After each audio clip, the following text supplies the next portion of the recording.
There are two versions of you. The one you show the world. Crafted, controlled, acceptable. Then there is the other one. Hidden in the darkness of your psyche. It is the part of you that you deny. The emotions you suppress, the impulses you fear. It is the shadow self. We like to think of ourselves as good, rational, and in control. But deep within, behind the mask of social norms and morality, lies something darker. Something raw and untamed. Have you ever felt an inexplicable rage bubbling inside you? A desire to do something you know you shouldn't? A fascination with things you publicly condemn? That is your shadow calling out to you. And ignoring it does not make it disappear. It grows. It festers. It finds ways to emerge. Through anger, self-sabotage, or even in dreams. Carl, one of the greatest minds in psychology, believed that every person carries a shadow. And the more we reject it, the more power it gains over us. But what happens when we finally turn to face it? Today, we uncover the shadow self, the part of you that society told you to bury. The part of you that might just hold the key to your true self. From the moment we are born, we are taught what is right and wrong.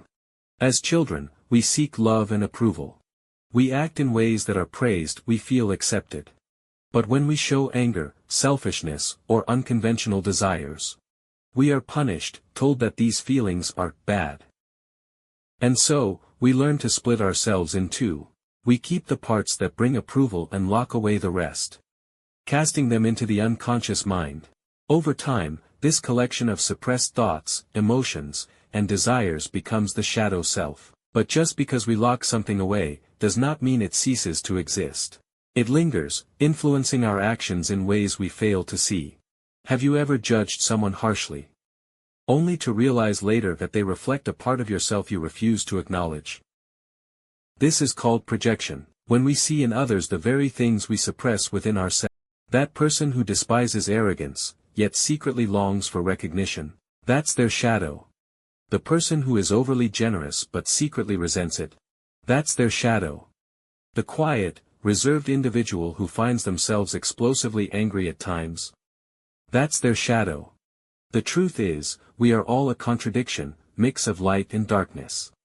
But those who refuse to acknowledge their shadow risk. Have you ever felt an urge you could not explain? A thought so intrusive it scared you? A dream so vivid it left you disturbed? That is the unconscious mind trying to communicate with you. In dreams, the shadow appears as a monster, a dark figure, or even a familiar person acting strangely. It is a reflection of what you refuse to acknowledge in waking life. But the unconscious mind does not want to harm you. It wants integration. It wants you to face the parts of yourself you have abandoned. History has shown what happens when the shadow is ignored. Self-sabotage. Ruining relationships, careers, or opportunities without understanding why. Addictions. Substance abuse, compulsive behaviors, seeking escape from the self. Depression and anxiety. A result of the battle between the conscious and unconscious mind. Uncontrollable anger or jealousy. Emotional outbursts that seem to come from nowhere. The shadow does not disappear when ignored. It finds ways to control you from behind the scenes. Jung did not believe in killing the shadow. Instead, he believed in integrating it. Learning to work with it rather than against it. Self-reflection and awareness. The first step to shadow work is recognizing its existence. Observe your reactions. What triggers you? What qualities in others make you angry or envious? These reactions often reveal hidden parts of yourself. 2. Confronting the darkness. To integrate the shadow, you must face it. This means acknowledging the thoughts and emotions you suppress. Not as bad, but as part of you. This does not mean acting on destructive urges. Means understanding where they come from. 3. Shadow work through journaling. Writing can be a powerful tool.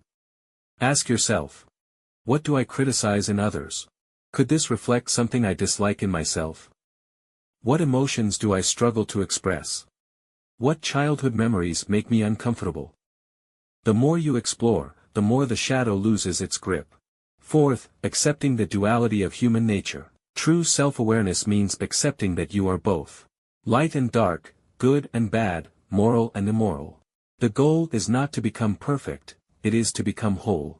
We do not live in isolation. From childhood, we are conditioned to fit into a system. A world that rewards conformity and punishes deviation. Society dictates who we should be, how we should act, and what we should desire. And anything that does not fit the mold, is cast into the shadow. Think about it. Why do we admire rebellious figures but fear rebellion in ourselves?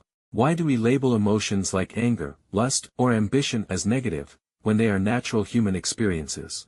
When they are natural human experiences, why do we fear being truly known, even by those closest to us? Because we have been taught that certain aspects of ourselves are unacceptable. The shadow is born out of shame. And the deeper that shame runs, the stronger the shadow becomes. This is why people live double lives. Why preachers fall into scandal. Why the most disciplined people sometimes break in catastrophic ways.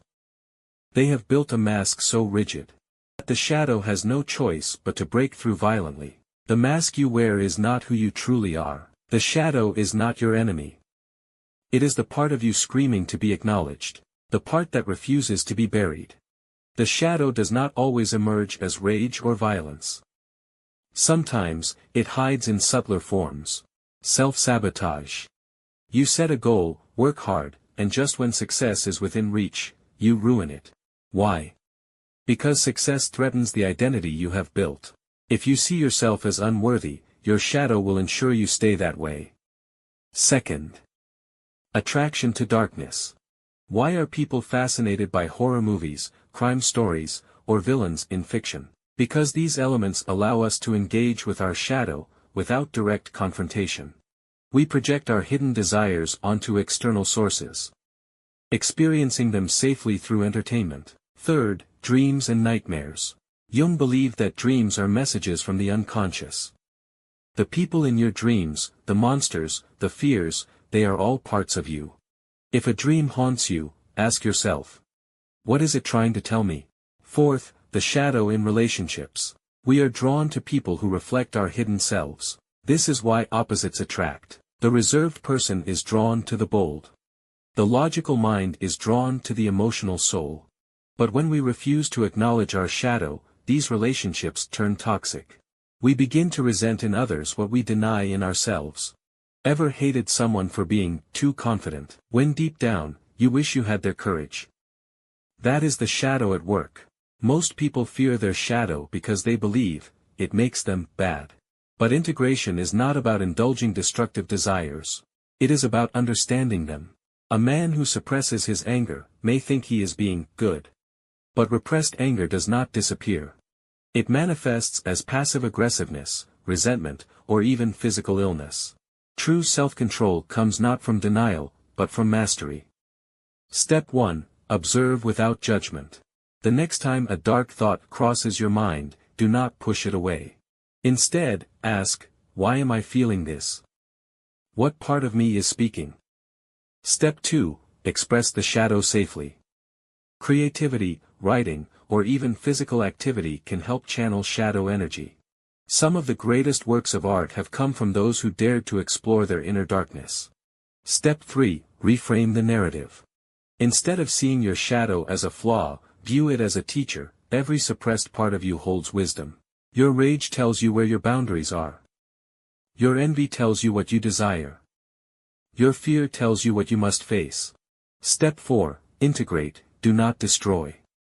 Jung said, one does not become enlightened by imagining figures of light, but by making the darkness conscious. This means, do not reject your shadow, learn from it. Do not fear your darker thoughts, they do not define you. The more you embrace your whole self, the less power the shadow has over you. The shadow in mythology and religion. Throughout history, the battle between light and dark has shaped human storytelling. But in every myth, the hero's journey requires facing the darkness within. The yin and yang. Taoism, light and dark are not enemies, they are complementary forces. True balance is found not in rejecting one side, but in harmonizing both.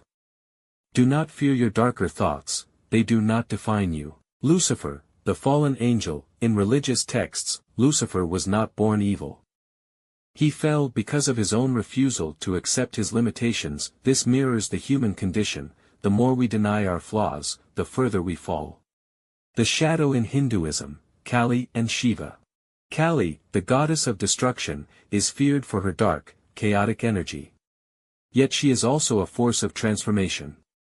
She represents the shadow side of life, the necessary destruction before rebirth. Shiva, the god of destruction and meditation, is often depicted with a serpent around his neck. The serpent represents the dark, untamed aspects of the self, not destroyed, but controlled. These myths remind us that true power lies in embracing all parts of ourselves. The shadow in modern society. We live in an age of performance. Social media forces us to present a curated version of our lives. Every post is a carefully crafted mask. But behind every perfect picture, behind every act of virtue signaling, the shadow waits. This is why we see public figures fall so dramatically, because they built a persona that denied their human flaws.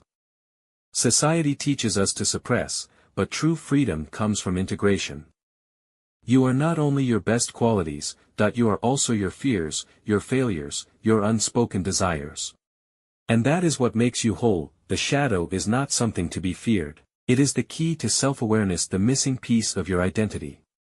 And the more you embrace it, the more control you have over your own life. So ask yourself, what parts of me have I denied?